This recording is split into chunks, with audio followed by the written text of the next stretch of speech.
and welcome to the Texas Talks podcast. I'm your host, Brad Swail. Today, I have the pleasure of speaking with Peyton Schumann. Mr. Schumann served as Assistant Committee Clerk for Senator Kolkhorst and as Public and Digital Engagement Coordinator for Texans for Greg Abbott, and then later the Director of Government Relations for Texas and Southwestern Cattle Raisers Association. He left TSCRA to serve as Government Relations Specialist at the Texas General Land Office under Commissioner Don Buckingham. He has since returned to TSCRA as the Interim Executive Director of Government Relations. Mr. Schumann, how are you? I'm doing great this morning, Brad. Thanks for having me. I'm excited to speak with you. I haven't said this on the show before, not on this show at least, but on other media engagements. I'm a carnivore. I follow the carnivore diet. So and primarily beef. Whatever other animals are great too, but beef is king. So meat. Yeah, that's right. So beef, it's what's for dinner. That's right. It's definitely for what's my dinner. So I appreciate you being here. I'm excited to learn more about what you guys do and sort of cattle ranching here in Texas and what the state of all of it is. But could you expand a little bit more on the background of who you are and what TSCRA does? Yeah, yes, sir. So, I've grown up in a ranching family. I grew up outside of Coleman, Texas. I went to Coleman High School, proud Coleman Blue Cat, and then went to Texas Tech University, a proud Red Raider as well, before making my way to Austin. And, through that time, I grew up on a ranch. My dad rides a horse still to this day, every single day to check cattle. I grew up in that lifestyle. And, it was something where when I came to Austin, I always thought if I wanted to advocate for something, what better than an industry I grew up around, and that when I go home, I see people in the coffee shops or wherever that I know I'm making a direct impact, for them and the better for their lives here in Austin with our state laws and also federally in DC with our federal laws. And so it was just a natural fit for, to try and get part of the TSCRA team. And, I loved it so much I came back. Yeah. So you've gone, you started and then you wound around and now you're back. And yes, so it's great to speak with you. It's pretty cool that your dad still rides a horse every day. Yes, sir. Whether it's checking cattle or just for anything else. Yes, sir. When was the last time you rode a horse? Probably been a few months. When I go back, I try to help him. So now we run what's called like a stalker operation. So he buys what's called a yearling steer. So that's a steer that's 1 year old, and what his primary business is to get that fat and full of good Texas wheat and grass, and then get them to a certain weight. You ship them off to a feed yard to finish them, then to a packing house, and then on to the retailer and to your plate. There you go. Where you're eating that every night. Yeah, I think that'll. I think we'll probably talk a little bit more about that, sort of all of those things on a wider scale. So. What is the state of cattle ranching in Texas? Obviously, historically, cattle ranching is a big industry in Texas. I think that's probably what internationally we are sort of, you go probably to parts of Asia, they think that we still ride horses every day, everywhere we go. And I'm not interested in changing that image. I like that people think that about us.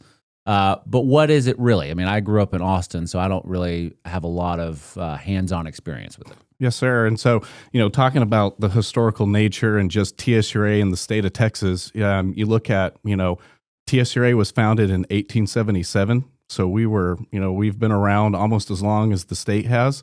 What happened was outside of Weatherford, Texas, a bunch of cattlemen came together like Charles Goodnight and some of the other big figure names that we know of. They were tired of cattle theft, and so they actually pooled their money together to hire some special rangers, what they called them, and we still call them today, to kind of help protect their herds. And a lot of people don't realize it, but still today we have cattle theft, especially when you look at the high prices of beef right now and what cattle are going for and selling for. You still have a lot of that. And so we actually today still maintain 30 special rangers that cover the entire state.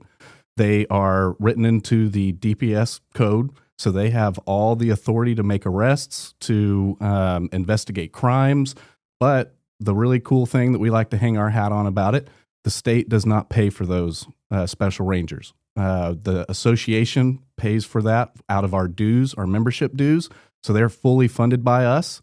And it's something kind of a point of pride that we still have that. A lot of these guys are ex-Texas Rangers, ex-sheriffs, ex-game wardens that are still just, wanting something to do, still have time to protect and serve.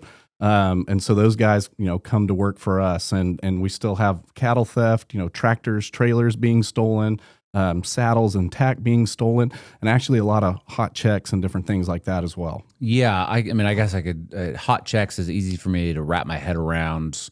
Okay, I've worked in leather in college at Capital Saddlery here in Austin, fixing and repairing and doing all sorts of stuff with leather. So I could, I know that tack can get very expensive. I can see that.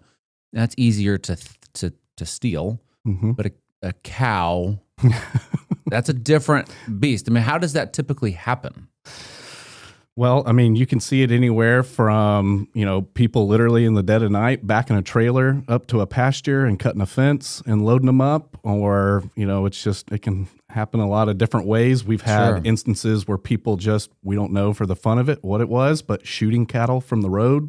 There's just kind of some weird things that happen out there at night on these dirt roads that luckily we've got our special rangers there to investigate. Yeah, there's no cattle hunting season in Texas that I'm aware of. No, there is not. Texas Parks and Wildlife has not issued that. People frown upon that here. But, you mentioned that a lot of that happens because of beef prices. Yes, sir. And, I pay attention to beef prices pretty closely, and, it certainly is not getting cheaper, historically, recently.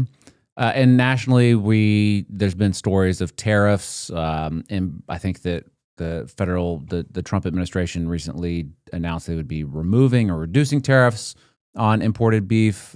Big stories about importing and supporting Argentinian, and I think Argentinian beef, perhaps other countries as well. How does that affect, Texas ranchers? Well, so I think it's really important, and we obviously, when the president made those comments on Truth Social and different things, there was a lot of us in the industry that commented on that. I'm very proud of TSURA. I think we were very measured in our response. We appreciate some of the things that, a lot of the things that the Trump administration has done. You look at the One Big Beautiful Bill and some of the, estate and death taxes that we were able to get reduced and repealed in there. Yeah. And we can get in that in a minute of just some of the challenges we're seeing and where that kind of plays into this and helps. But what the real issue there is that we already bring in Argentinian beef. It's just the way that he was saying it. It seemed in the comments that it was very pointed that ranchers were dictating the prices in the stores, when that's not really the case. I mean, it's an up and down, chain. And so when you look at today on a ranch, you have to look at the high input costs that we have, look at what fuel costs, what tractors, what trailers, what trucks are going for, what labor costs. And then you add in there that we've had a drought, for the last 13 years where a lot of people had to sell off cattle. So our herd number and herd size is lower. However, the genetics in the U.S. and our beef cattle has gotten, so extraordinary that because we are trying to, I don't know what kind of steak you like. I'm sure you like marbling and some good fat on there. Yeah, well, I'm a red-blooded American man, so yeah. Hopefully you eat it medium rare or else. I do my best, yeah.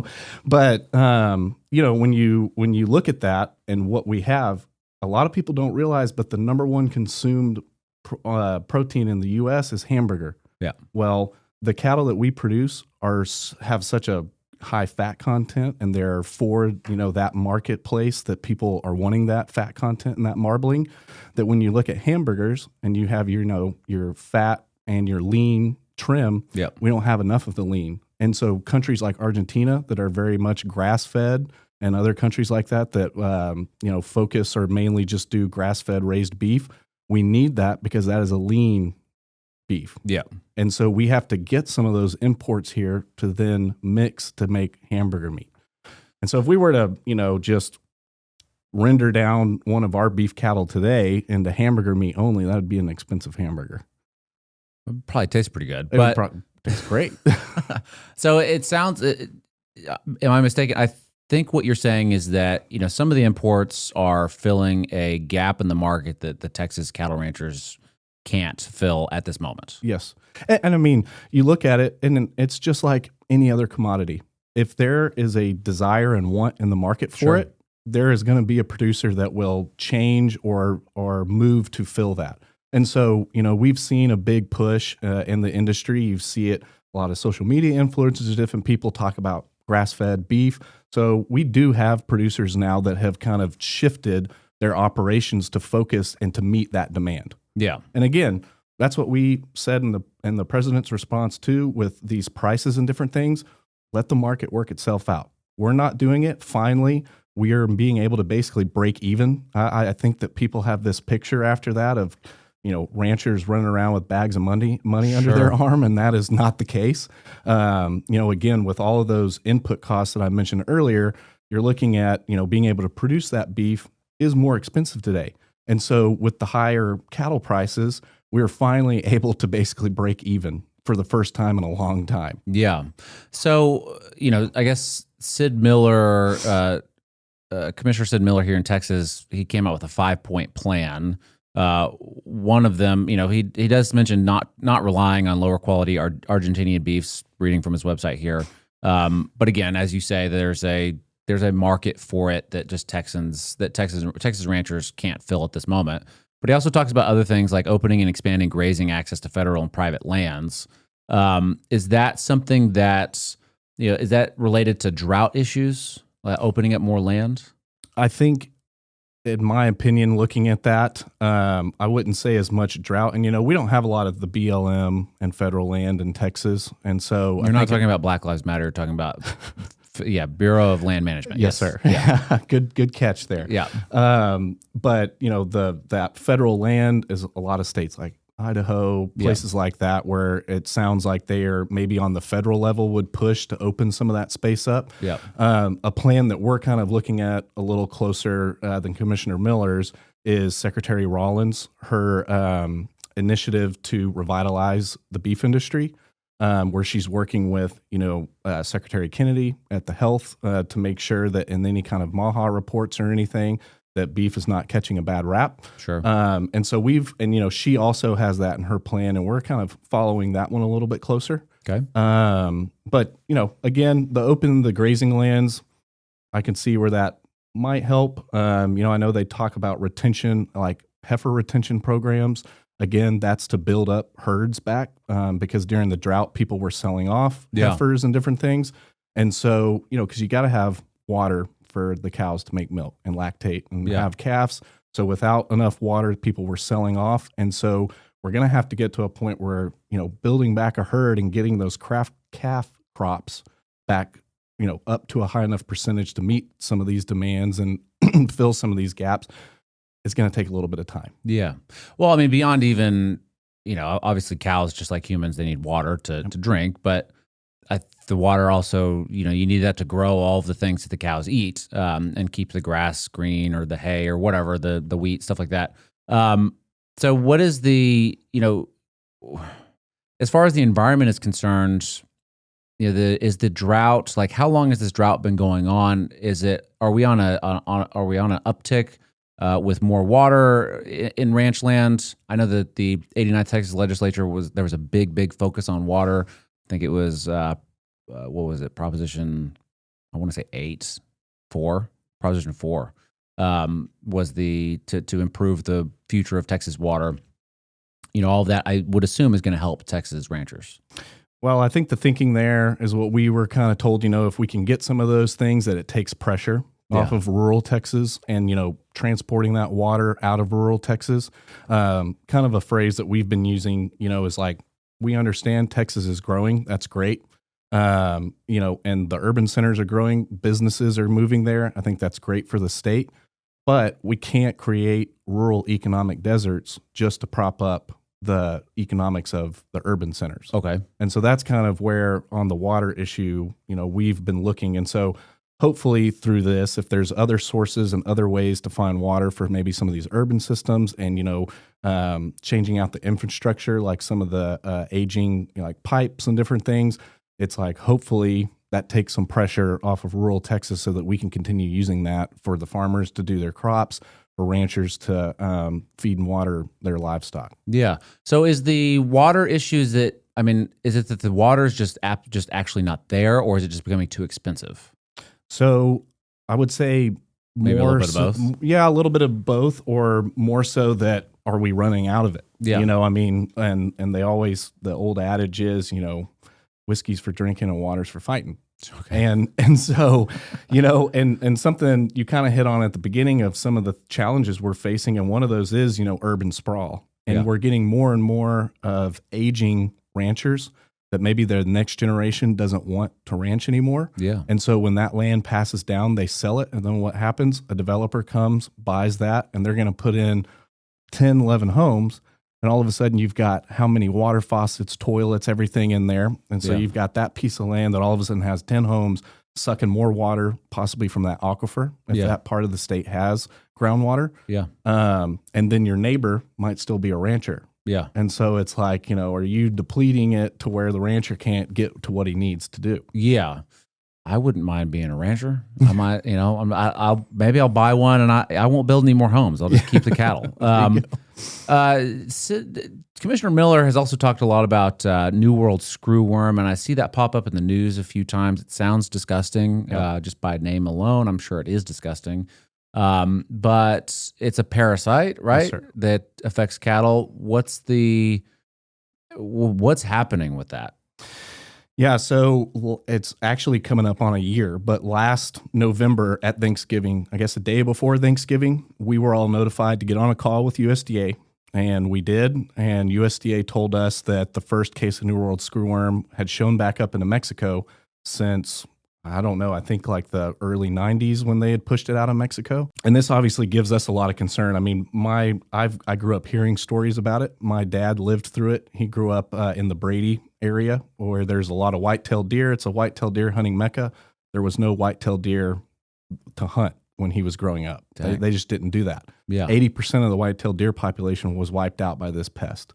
And then when you talk about cattle, I think it's important for the listeners and viewers to know we've been talking about it as any warm-blooded animal. That's from a human, cat and dog, to livestock. Yeah. Anything with warm blood can get this pest. And what's unique about the New World screwworm is that, one, it's pretty interesting. They've got recorded instances of it, even in the conquistadors' records. They've talked about it. But it, unlike other maggots, feeds on living tissue. Okay. And the scientific name is Cochleomia homnivorax. Which, I won't fact check you. But it literally means man-eater. Okay. Because it feeds on living tissue, and what this does is cause myiasis. Okay. And myiasis is, these wounds that are festering. The maggots are screwing into the flesh, eating it, the living tissue, and if it's not treated or caught quick enough, it can kill a healthy animal. And they say 7 days to up to 2 weeks. Okay. And can't be a good way to go. No, and it's a big issue. I mean, you look at our hunting industry in Texas. The white-tailed deer alone brings $10 billion about to the Texas economy every year. That could be wiped out. A lot of our ranchers today, rely on hunts and different things like that for their property. So that's a big concern. But then, we look at, we've dealt with the cattle fever ticks in South Texas for a long time. And a lot of our ranchers have told us if the wildlife didn't have the fever ticks, the cattle wouldn't. And so for us, it's a really big issue that we want to make sure we're not going to be comfortable until it's out of Mexico. Yeah.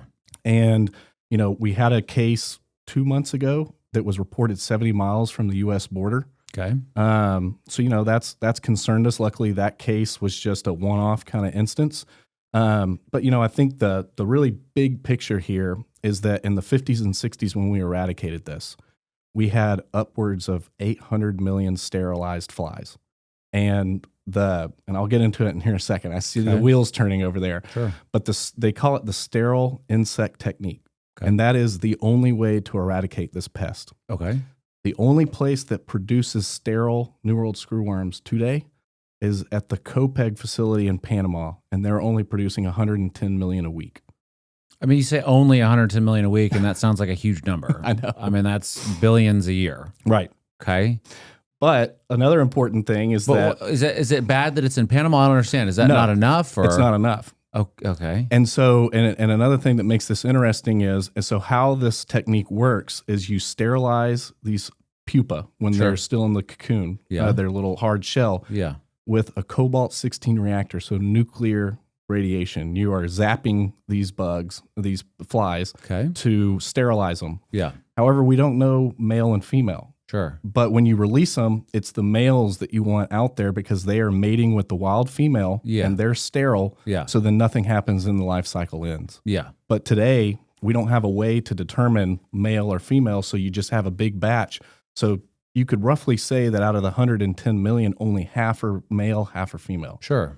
So you're not even really getting a full 110 million. Okay. And the scary issue with that is they're sending all of those flies to the northernmost kind of part of infection in Mexico. Yeah.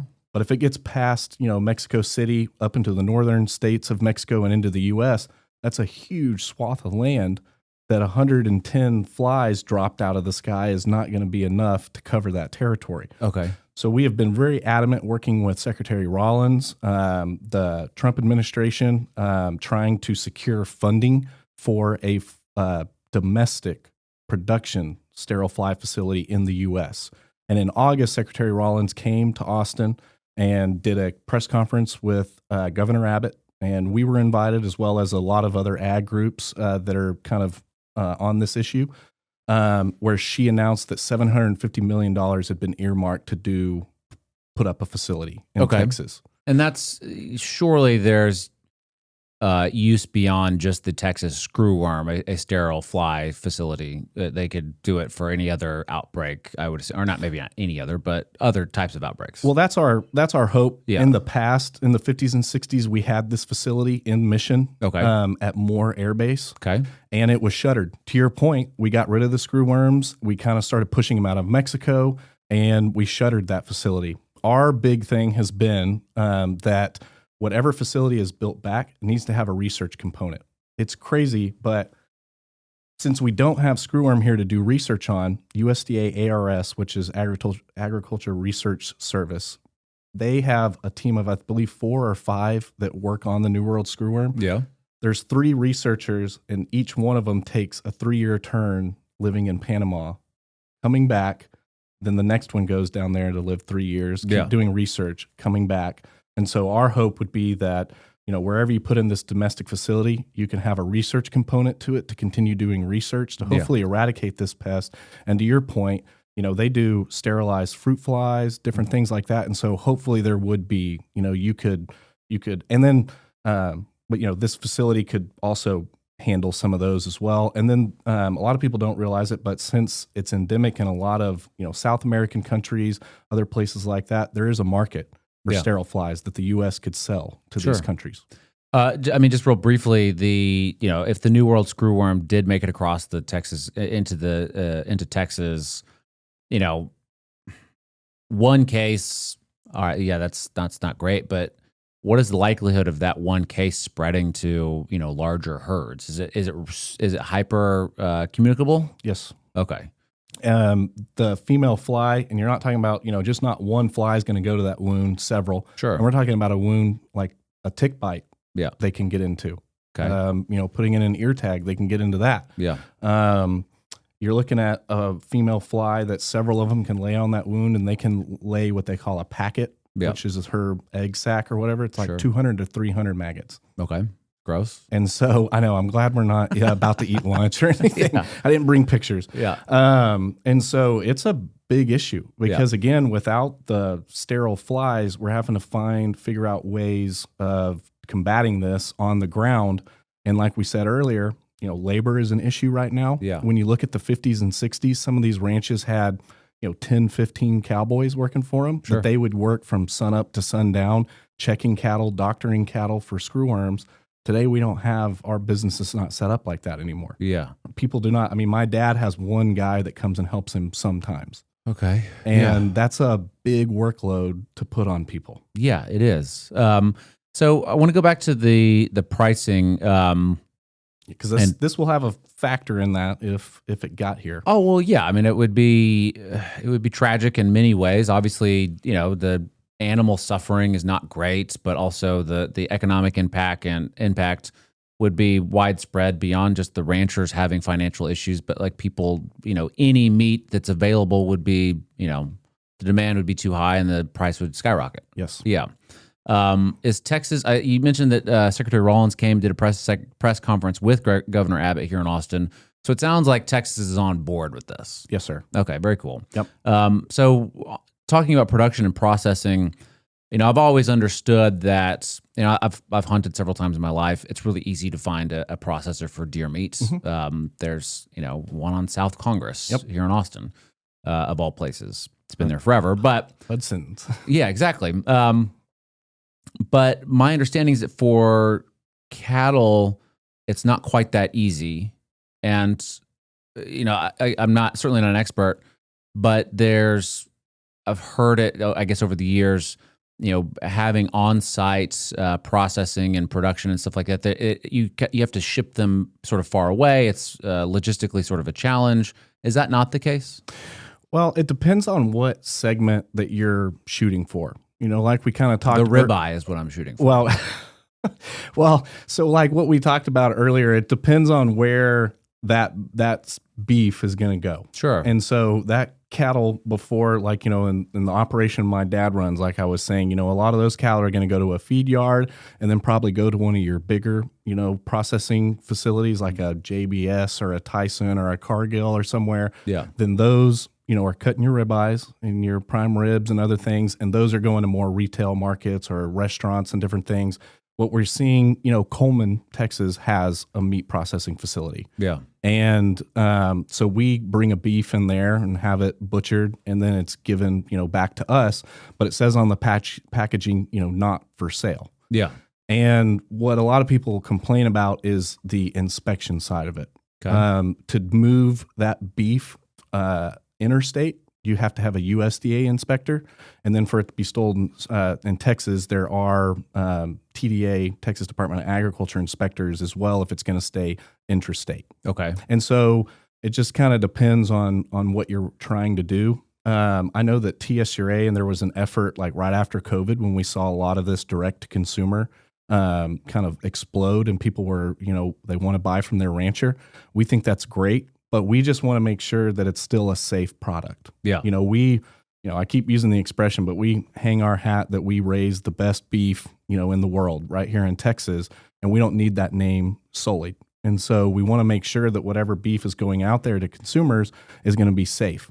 Because, if someone were to get it in Austin, let's just pick on Austin because we're here, if they bought it, say, from my dad and they get sick, they probably won't take to social media and say, this guy's, John Rancher got me sick. They're going to say beef got me sick. Yeah. So we have to be very careful about those inspection processes and what that looks like. And again, it just goes back to like what you're trying to do with your operation. Is it a large scale operation? Are you trying to get into those retailers, HEB partners with ranches to get directly from them, and that meat is inspected. And so it again, kind of what we were talking about at the beginning, what segment of the market are you trying to fill? Sure. Yeah. President Trump issued an executive order to investigate price fixing on meat packing companies.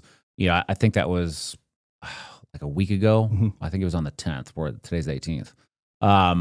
What is is there real concern there? Is it just to invest? Is there I don't know if there's an executive order to investigate it. Obviously, there is a concern, but where does that come from? Why? How is that? Where is the allegation of price fixing coming from? Is that really something that's a major concern right now? We have thought in the past is. We've kind of advocated for what's called price discovery. I can get into that here in a minute. But I think that right now and today, I don't know if that investigation is really going to bring much to light. Okay. When you look at, again, the prices in your grocery stores, those aren't set by the rancher. Those are set by the retailers. Okay. And so again, like I was talking about with this chain, I don't think it's any one segment that you can point the finger to. Yeah. We've got high input costs on our end that then get fed up to the packing house, which right now with the border closed to Mexican imports because of the New World screwworm, they've got less hook space in their meat packing plants. And so they're trying to find places and ways to fill that to keep up with the demand. And so there's just a lot of intricacies kind of at work in here through up the chain that then gets to that, kind of shocking sticker price. Yeah. But I've also found it funny, on social media, there's been different things of, it's like everybody's fine going and buying their $10 latte at Starbucks. Not to pick on you. I saw your Starbucks cup. It's not a latte. Don't you dare tell people that.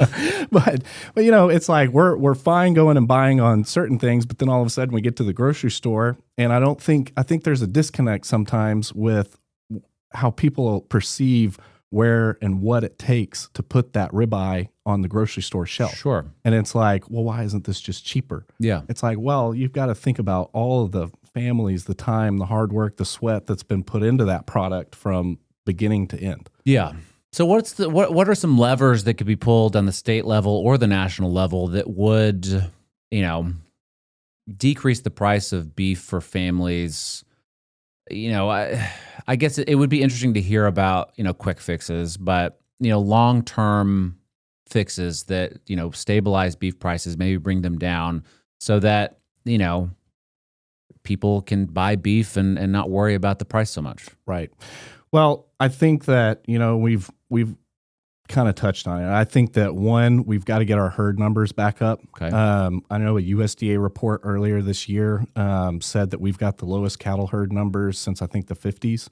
And so, and again, that all played with the drought, people selling off. When you don't have water and some of the natural resources to grow livestock, people were just kind of getting out of the business. Yeah. It was getting too expensive to be in the business anymore. Cattle, were expensive to buy like they are now. And so I think what it's going to take is just time to get our herd numbers back up and to start being able to fill hook space and different things like that. To get a surplus going again. Right. So if we got our herd numbers back up, is there the capacity to process all that beef? Yes. Okay. So it's really not the processing part of it. They'll handle that. They build a new facility or whatever they need to do. I think another big issue of what I think the president is looking at too is some of these companies have become kind of foreign owned. Yeah. Brazil has some interest in one of them, I think. It's the J. Yes. Yeah. And so I think a lot of it has more to do with some of that. Yeah.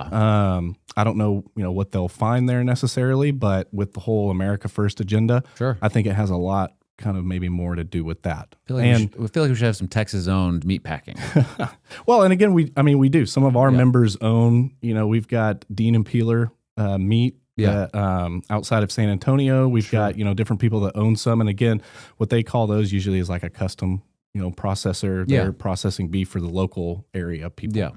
So, this is the 89th legislature, wrapped up after a couple of special sessions. I'm wondering if how you guys felt about the 89th, but also looking forward to the 90th, the interim. In the interim, I'm not sure if, what's going to be happening. I'm not sure if anybody really does, but when you look forward to the 90th, what do you hope you see from the Texas Legislature and governor's office as far as, cattle ranchers are concerned?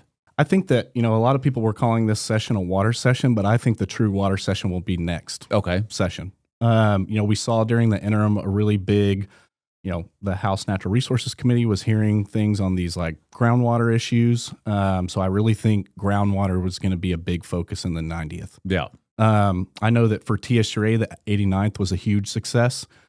Two of our big priority bills, which was Senate Bill 503, which was an update to the brand registration process. Yeah.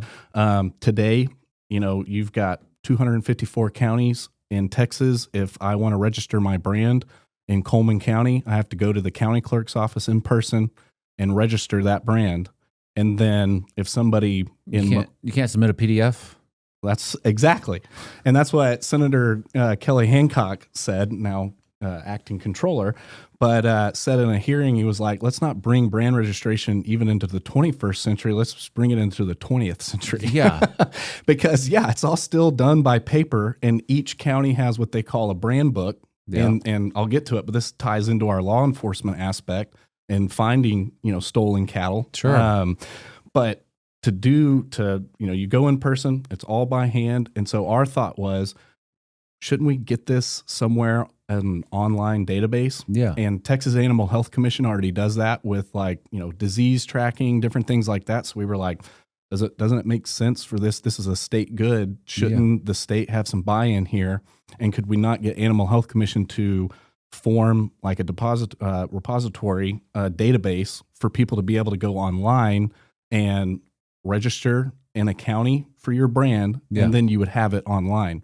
Obviously, we made sure that the public would not have access to, private information, but then law enforcement would need that. Yeah. So our special rangers, a lot of times if they don't recognize a brand on a stolen, cow, or there's a cow out on a road, you've got to go to the county clerk's office, go to their brand book, and look up that brand and see who owns it.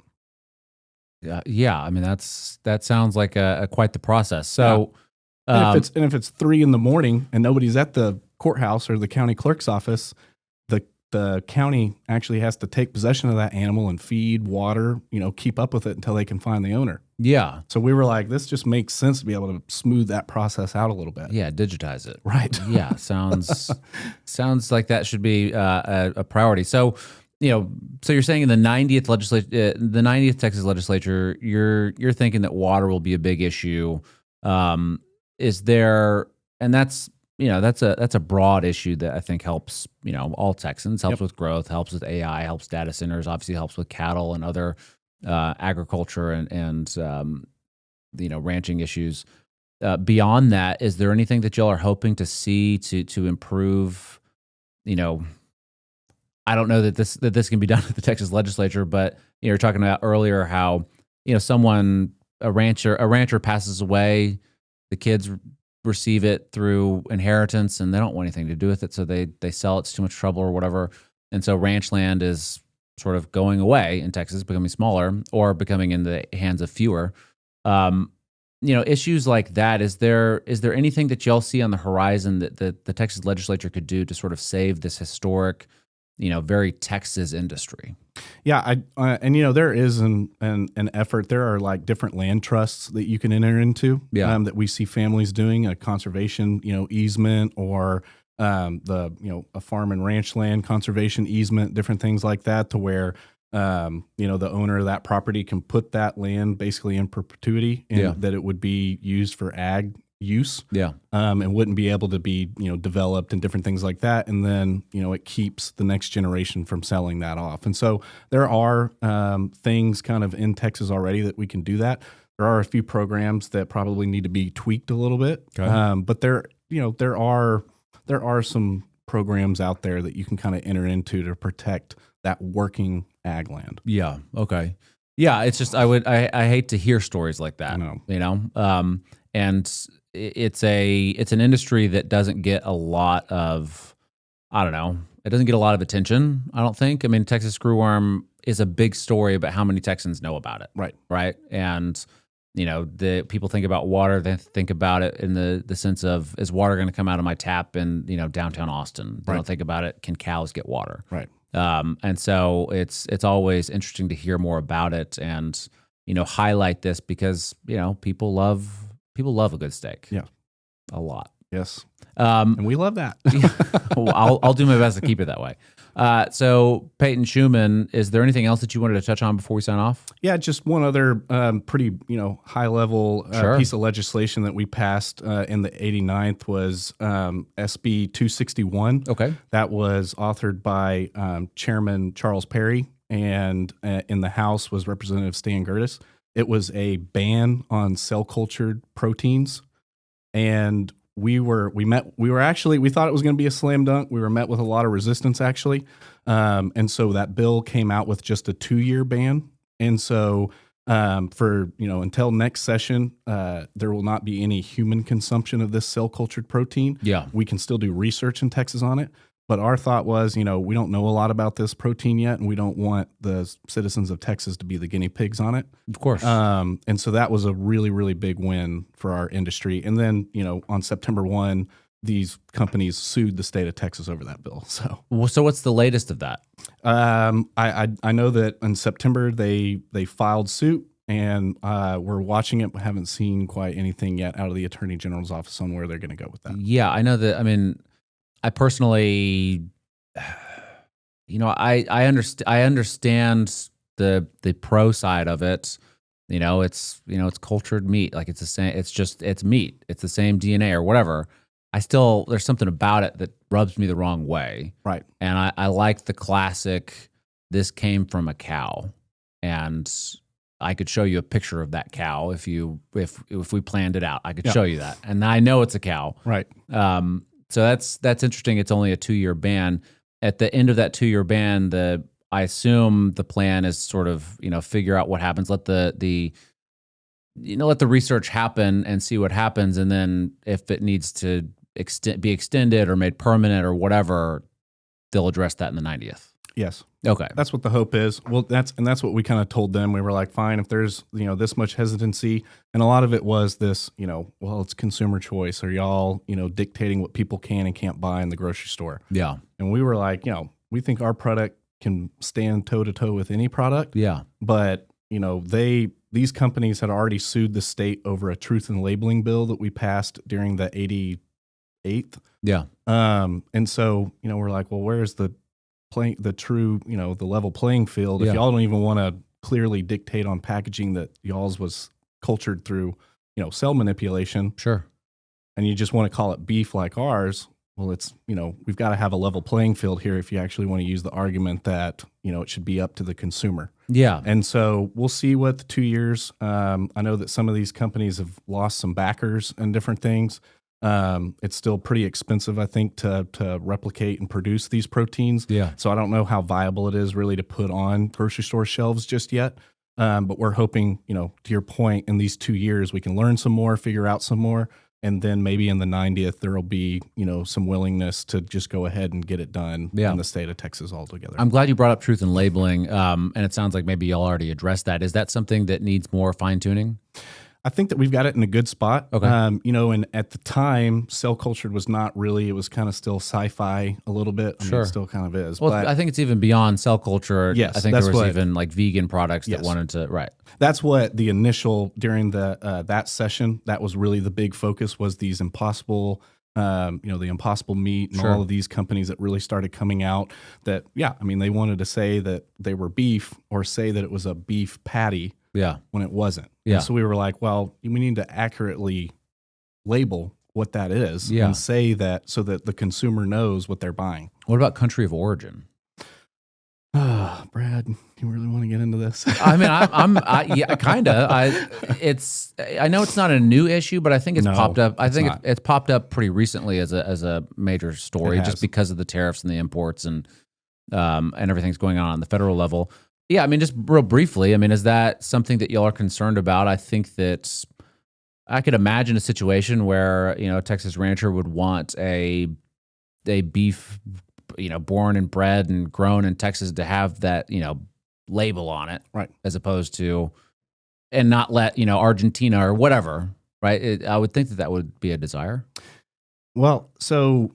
I don't know. You're the expert. Yeah. So this is the tricky thing. It's all about if it's mandatory or voluntary. Sure.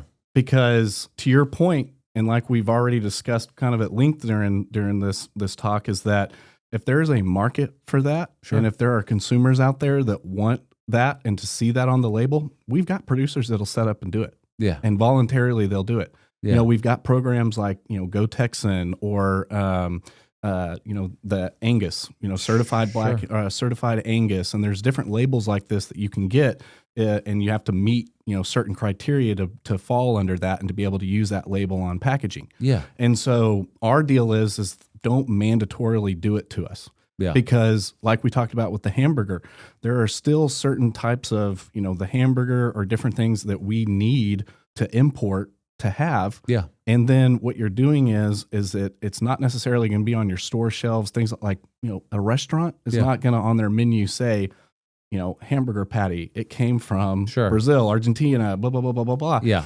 That's not going to happen. And Yeah. so it might happen in the grocery stores, but it won't happen in any other walk of your life when you're buying that meat. And it's a really big burden on producers. Like, I always love using my dad as an example because it's a real world example. And it's like, think of all of, if he were to get audited to prove up that he could only put Texas or the US on a label, think of like all the bookkeeping. And I mean, ranchers already keep books on, different medical, if they're giving different shots and injections to their beef cattle, they're keeping up with that stuff. But, just keeping up the labor intensive of like where these animals came from, where they went, where they've gone, what they've done, it would be a lot of bookkeeping. And so again, we're like, don't make it mandatory on us, make it voluntary. Yeah. And we'll have people that will step up and meet that criteria and do that. Yeah. Yeah. I didn't, there's certainly a burden that people may not think about on the rancher themselves that makes the job more challenging and, I guess perhaps less appealing and even in some cases not doable. Right. And then, back with the tariffs and stuff, when we had mandatory country of origin labeling under the Obama administration, the World Health Organization and other countries were threatening us, with tariffs like Canada and Mexico that we do import a lot of cattle from. But I think the big thing too is we attribute a lot of, this trade with these other countries as bringing, premium dollars when you sell your animal at the auction barn. Yeah. Because, you said you love eating a good ribeye or a T-bone. Do you like eating offal or lungs or heart? Never once had organ meat that I enjoyed. Well, see, but then countries like, Egypt will pay a premium for the offal and different things like that. And so, again, this kind of goes into the whole trade conversation of what could our trade partners do to us if they don't really kind of like some of those policies. Yeah. Okay. Well, that makes sense. Well, Peyton Schumann, the executive director of government relations at TSCRA, I appreciate you taking the time. Is there a website or social media that you wanted to plug? Yes, sir. So tscra.org is our website. We, encourage anybody to join. A lot of people think that we're just the big time ranchers, but more than half of our membership is made up by people that own, 10, 20, 30 head of cattle. And so we're an association for anybody. We would, love to have you join. And then back on the screwworm topic, I would love to plug the website screwwormtx.org. Okay. In May, TSCRA kind of formed a coalition called the Screwworm Coalition of Texas, made up of 14 associations that are wildlife, landowner, livestock associations in the state. We meet once a week to kind of decide how Texas should keep up the fight on the New World screwworm. And so just wanted to plug both of those websites. Well, great. We'll put those in the description below. Peyton Schumann, thank you so much. Thank you so much, Brad. It's been a great time this morning.